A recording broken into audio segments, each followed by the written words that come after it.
The Tree of Life is part of the Stocklet frieze, a mosaic created by Gustav Klimt between 1905 and 1909 for the Stocklet Palace in Brussels.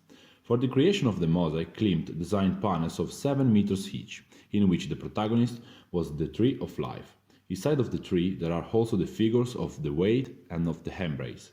There is also the representation of death, an inevitable actors of the life cycle personified in the black bird of prey resting on a branch. The preliminary cartoons represent a typical example of Klimt's work, who produced his sketches with the precision of a finished work of art. For the preparation of the preliminaries, he used tempera, watercolor, pencils and chalks, and embellished it all with gold and silver applications. There were also numerous annotations written by the artist, in which he described precisely how the various elements of the frieze were to be made.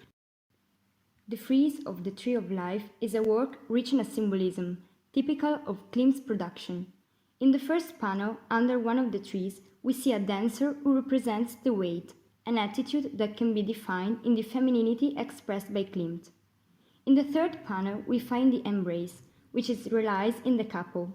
The figure as a whole constitutes a prelude to the well-known painting of The Kiss.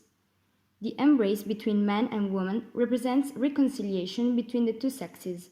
The gold that forms a halo around the couple gives the whole work great value, increasing its preciousness. Among the branches of the tree, numerous ornamental elements stand out, among which several characteristic flowers for their Egyptian eye shape.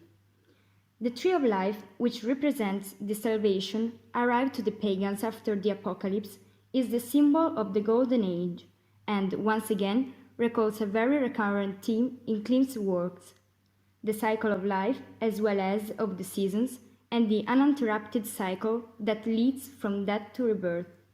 It is also interpreted as a tree of knowledge that leads to the Garden of Eden. Joseph Hoffmann describes it as the garden of art and the love, which, unlike the one in which the Stocklet Palace overlooks, would never have withered. The tree is therefore the backbone of the entire representation, inside which the other figures belonging to the frieze, the weight and the embrace are set.